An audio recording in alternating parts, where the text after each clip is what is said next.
Thank you for joining us on this edition of Represent NYC on Manhattan Neighborhood Network. I'm City Council Member Ben Kallos, and I represent New York City Council District 5, which includes the Upper East Side, Midtown East, parts of El Barrio, and Roosevelt Island.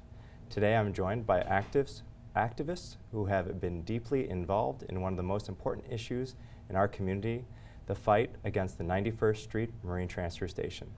The Marine Transfer Station is unique in that it is planned in a highly residential neighborhood instead of an industrial zone.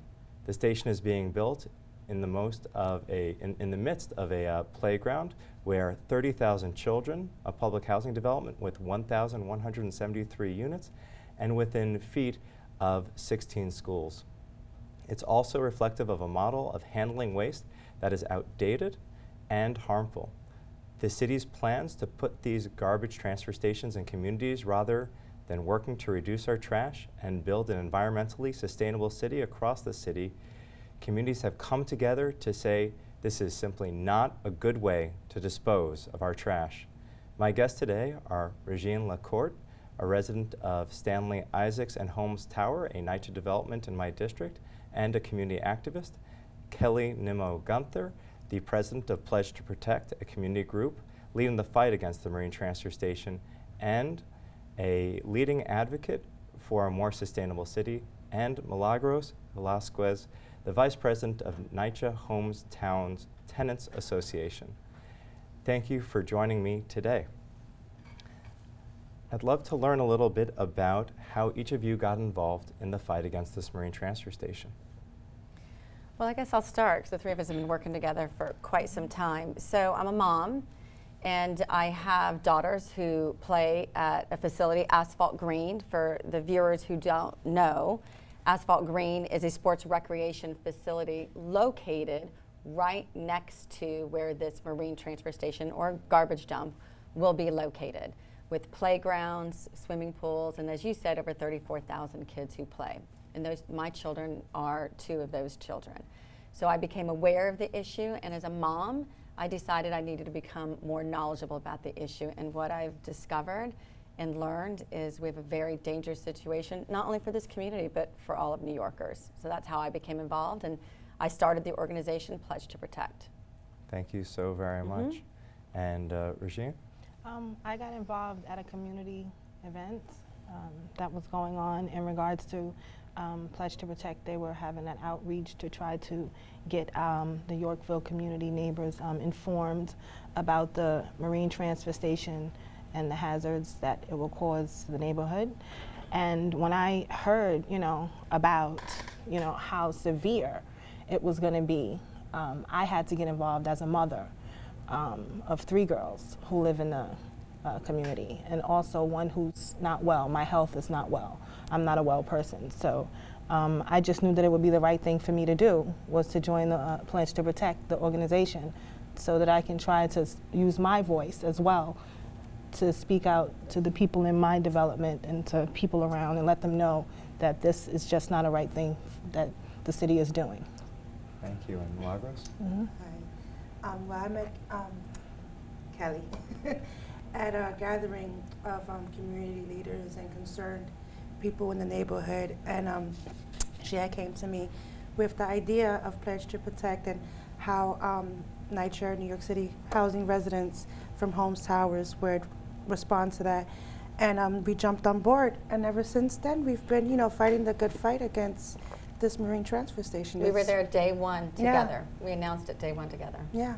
And so Pledge to Protect, can you tell us a little bit about the pledge and how many people have signed it? Right, so we're an organization of over 31,000 people, of over 30 organizations who have signed on. And the people who have signed on are very concerned about New York City and the way that we're handling our solid waste. And everybody who's signed on says that they want to pledge to protect.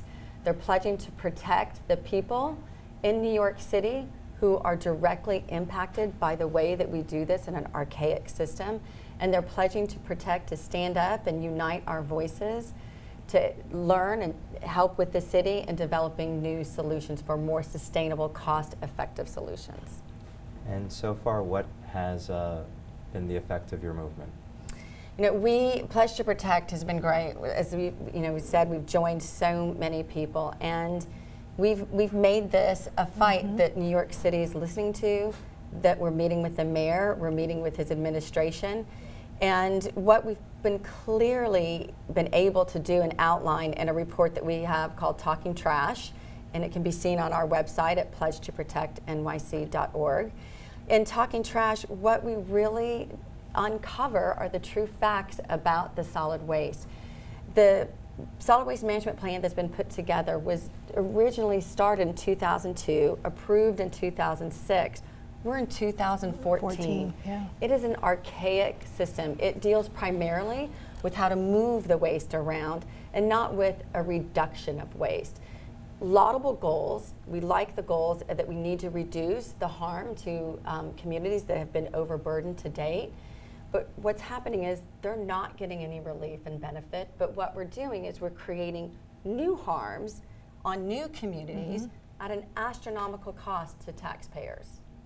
And thanks for bringing up the Talking Trash report. It's a great read, and all the viewers should go read it at pledgetoprotect.com.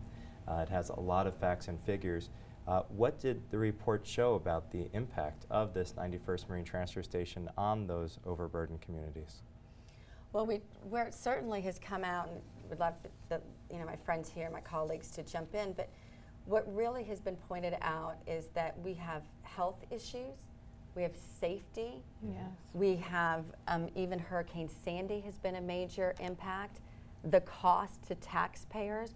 All of this has come out in this report, and what it clearly articulates is that this plan is not right for New York City. And the people that really are some of the most impacted are both Regine and Milagros in the community and the public housing where they are, because they're going to be located within 300 feet of this facility. And the city's own regulations say that you cannot put facilities like this so close to public housing, so close to playgrounds, so close to the schools. Yeah. And yet the city is skirting its own regulations and still plowing ahead and building this facility here when their own regulations say that they shouldn't. Thank you for that. So you mentioned some of the residents that are at risk. So Regine and Milagros, both of you live in Holmes Towers, which is a NYCHA development. That's also on the same site as Stanley Isaac's, another NYCHA development. How many people live in this development? Over 2,200 people live in this development, and those are the ones who will be impacted the most, being that they're so near this thing that's going up, the transfer station that's going up. And the ones who are going to be impacted the most are the seniors, the kids, and who use the public space around the neighborhood, who go to these schools that are located in the neighborhood, who use the facility at Asphalt Green. It's going to be really, really hard, and those are the people who are affected the most, the ones who will have anybody to defend them, to speak up for them, because they're either really young or already ill to the point where they don't have that strength to fight. So, I'm here to fight for them, those who can't represent themselves. People are forgotten about. That neighborhood is really overlooked and classified wrongly. They don't give the development any thought to how it affects the people who live there and the people that I represent, the tenants, the residents, the neighborhood as a whole. And so when you're looking out your window at Holmes Towers, what do you usually see? Well, I happen to live towards the back, which faces the water, so I have a beautiful view of the Marine Transfer Station that goes up. So the city is literally building a Marine Transfer Station, a garbage dump, across the street outside the window of the NYCHA development with 22,000 people. And I live, my view, some of it faces the back, and then it also swings around to First Avenue too. So, and I'm on a low floor, so it's bad enough that it's a lot of congestion in the neighborhood. We have a very high asthma rate, which is 18%. I believe it's one of the most highest in the nation. In the nation. It's a lot of already truck traffic going down First Avenue, so there's a lot of pollutants in the air. And, you know, so when I look out of my windows, it's not only am I seeing the Marine Transfer Station and the FDR with the cars passing, you also have First Avenue. So it's like NYCHA, our developments are surrounded, we're like surrounded by pollution. And, you know, it's really bad because we're in a dense neighborhood as it is. It's dense, there's so many tall buildings.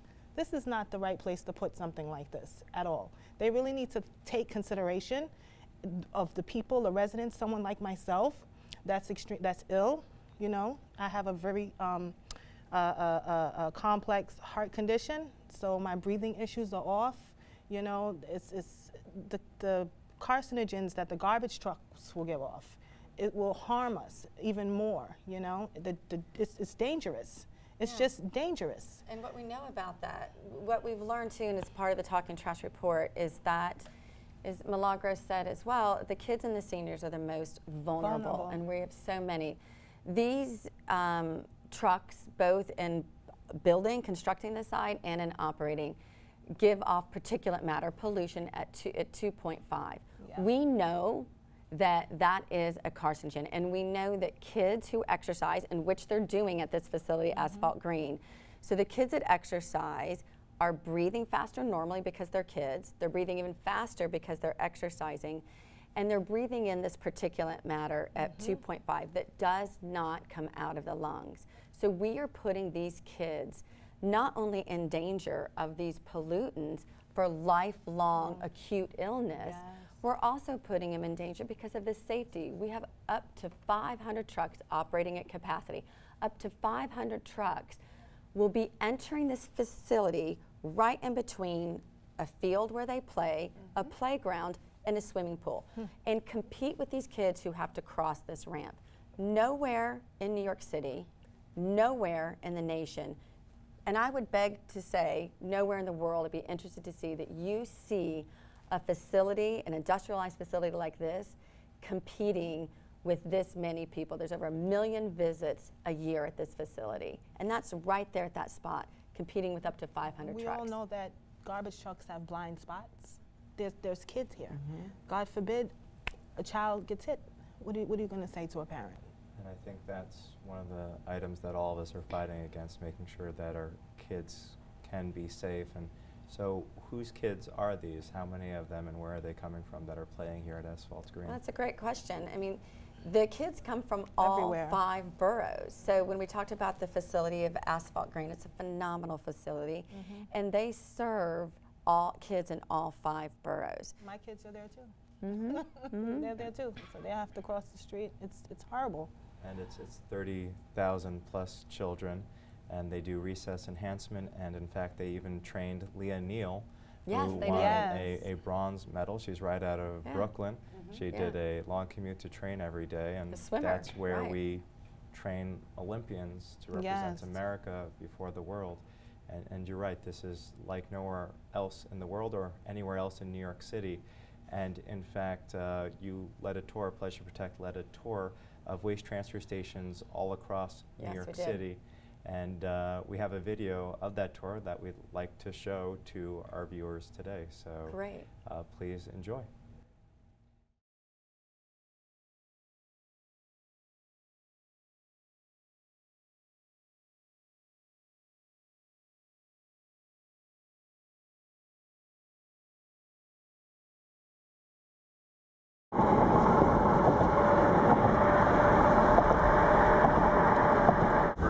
First Avenue.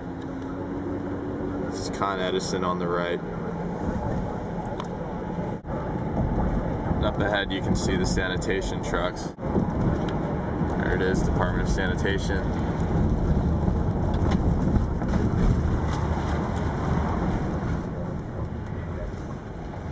There's the Marine Transfer Station. As you can see, there's not many kids running around in this neighborhood.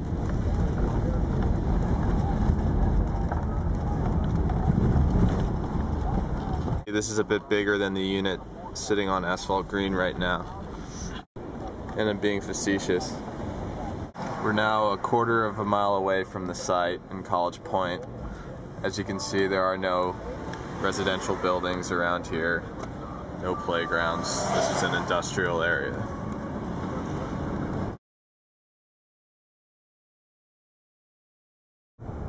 Southwest Brooklyn Marine Transfer Station directly in front of us.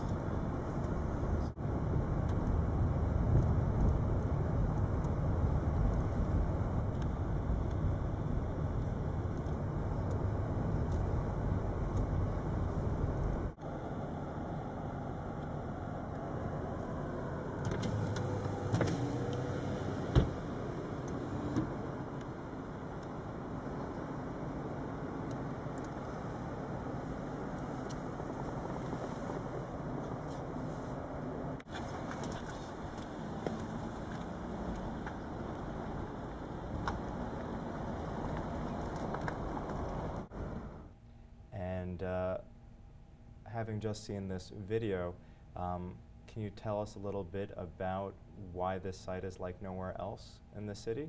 Is there anywhere else that has as many people living near it? Right. If you take the solid waste management plan and you look at all their planned facilities, this one facility at East 91st Street in Manhattan, take all the other facilities and add them together, it has the most amount of children, the most amount of seniors, the most amount of public housing, the most amount of schools, the most amount of minority residents, talking about environmental justice. You know, I think a lot, these guys, I hear their voices so often in our protests and when we go and do interviews. I mean, we talk about our neighbors here with the NYCHA housing as forgotten people. Yeah, basically it seems like no one cares that we're really there. It's like they're not acknowledging us. You know, they keep using this, you know, site. It's like a political symbol, you know. It's as if, okay, this is the Upper East Side. This is where, you know, we have rich white people and folk where they live, and, you know, let's just stick it to them because every other borough has their, and that's not the case because I'm NYCHA, she's NYCHA, we're here. There's a bunch of us that live here, you know? So that's not the truth. And we're the ones that's gonna be the most affected because we live so close to it. We're right there next to it, you know? So they need to stop this with this upper, you know, East Side classism business because NYCHA folks are here. And I'm a voice of NYCHA, so I'm letting everyone know that, you know, NYCHA residents are here. Thank you for being that voice, and hopefully our viewers will hear it, and hopefully we'll have other NYCHA leaders hear this and hear your calls so that we can stand united as a city. Is this the only marine transfer station that that you're focused on, or is this bigger than just this one site? Right. Well, we certainly started focusing on this one because this is the one that we all were first obviously introduced to and due to the fact that it affected our personal lives. But as we kept getting into the issue, we know that one of the other transfer stations is the Southwest Brooklyn one. And, you know, that site as well, you know, even though we're more than all the other facilities planned together, we have the most impact. They are the second ones, and they have 15 public or 5 public housings right near them within a mile. I think all our statistics talk about a quarter mile, but they also need to be looked at for their environmental impacts. There's some major issues with their facility and building it there, and we know that they're also in dialogue with the mayor and the city to talk about the uniqueness of their facility. But in the end, right, we all are banding together to say that we have a progressive mayor. We have a mayor that doesn't have to inherit the Bloomberg solid waste management plan. We have a progressive mayor who should be really looking at the facts and figure out, we should be a city. We have a city of 8 million people. And we need to reduce the amount of garbage we produce. With 8 million people, we only reduce 15% of we only recycle 15% of our garbage. The national average is 35%. You've got cities like Los Angeles, 46%. You've got countries like Austria up to 57%. It is abysmal that this city, being a leader in the nation and a leader in the world, should be coming up with a more modernized solution on how to handle our waste. That was one of the best findings that I found in Talking Trash, and Is there any incentive to it? Will the city save any money by recycling? Well, I'm glad you asked that, because they will. In just 1 year, if New York City could just get to, let's say, Los Angeles rates, we could save $90 million a year. And if you look at the cost of what they're putting into this facility, of which it's not going to achieve the goals it outlines, it started out at a cost to build it at $45 million. That is ballooned to $245 million, and that's just to build it. Mm-hmm. Yeah. Then you've got to operate it. When it's up, right now we process our garbage at $90 per ton. When it's up and operational, the cost to New York City taxpayers, $238 per ton. This is ridiculous to be spending this kind of money for a facility that in years will be obsolete if we can reduce our trash. And they said, you know, New York City will never stop smoking. We did. Yeah. New York City can recycle, can reduce our tonnage, can compost. It will make these facilities completely obsolete, and we do not need to be spending this money. Mm-hmm. Thank you for doing so much research and finding an alternative to having these marine transfer to landfill stations.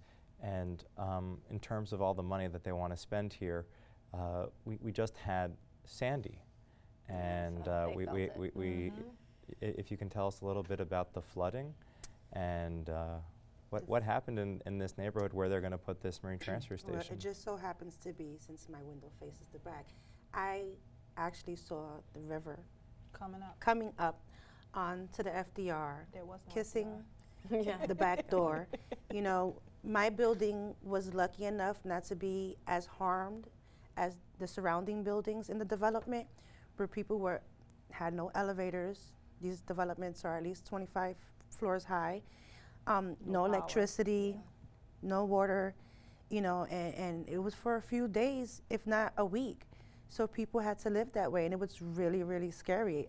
At one point, a resident had to save a cab driver who was stuck in the water because it had gotten so bad. You know, he came out of his building and he went and he rescued him. But it's really, really bad. So the thought of them building a marine transfer station right at the edge of the water at a flood zone where anything can happen, it's a really scary thought, you know, if something like that was to happen again, which is more than likely gonna happen again. If not, you know, soon. There's going to be garbage floating around in the streets, you know, putting people at risk, health-wise and safety-wise. And Councilmember, this new facility, so Hurricane Sandy happened after they approved this facility. This facility is now going to be 6 feet, almost 6 feet below the flood level plane, the new flood level plane. This facility, as the city's plowing ahead to build it, should be raised 6 feet to protect the community where they're building this. But they've already started the platform, so. So what are they doing? So they said that they're going to waterproof the first level. So apparently there's some waterproofing retardant that you put about it, but by the city's own admission and their own report, it's not a foolproof solution. Well, so that's they're the at risk. same. The city also said they was going to spray something in the air so that we won't smell the trash now. The question is, what are we going to smell? What is it that they're spraying? Right. And so this all sounds horrible. It sounds like a nightmare. Over the summer, Pledge to Protect has been leading protests. If you could tell us a little bit about it, about your experience. Well, we're out there, and we're out there again, like I said before, to let our voices be heard, and you know, to stand firm in what we believe, and which is the fact that this marine transfer station should not be there, because it's going to affect us. And I myself was, along with Kelly, and now there's been about almost 20-something people who have been, been arrested for civil disobedience, because, you know, we really stand firm and we believe and we know that this right here, that's what's going on, it's wrong, you know. We don't want to become ill. We don't want our children hurt. We don't want to have garbage sitting right there in front of our windows. It's just not, it's not appropriate, you know. It's just not right. So we all got together and, you know, we come out and we picket, and we there to, as symbolism, to let people know that we're not going away. You know, you may think that, you know, we might be a little bit quiet sometime behind the scenes, but you're going to keep seeing Pledge to Protect. You're going to keep seeing people like myself that are adamant that just do not want this, and we're residents, and we should not have to deal with this. At some point, we need to be heard. We're, yeah.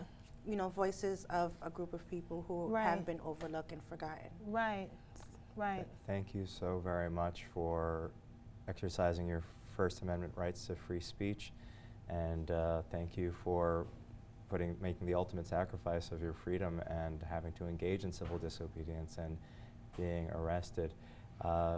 We've completed a whole month of just doing this with Pledge to Protect, and just want to thank all of you for joining us on this show. I'm proud to be a part of this fight and to support Pledge to Protect and my residents. What can viewers do to join the cause, take the pledge? Where can they go and how can they get involved? Well, thanks. Yes, what we'd like viewers to do is go to pledgetoprotectnyc.org. Again, pledgetoprotectnyc.org. And on there, you'll see a way to take action. That's the button you push, and you sign up. You take the pledge that you want a more sustainable solution and you want New York to modernize its approach. And the amazing thing is we have representation of the 31,000 people from all over New York City. We at Pledge to Protect are fighting for all New Yorkers. Yes, we were introduced into our community, but as we've shown in the Talking Trash report, this is all about all New Yorkers. Thank you. This has been a great discussion, and I would like to thank Kelly Gunther, Regine LaCourt, and Milagros Velasquez for providing their insights into this important issue. If you want to learn more about this issue, please visit benkallos.com/MTS as well as pledgetoprotectnyc.com, or you can contact my office directly at bkallos@benkallos.com or call me at 212-860-1950 about this or any other issue in our district. I'm City Council Member Ben Kallos, and thank you for watching Represent NYC on Manhattan Neighborhood Network.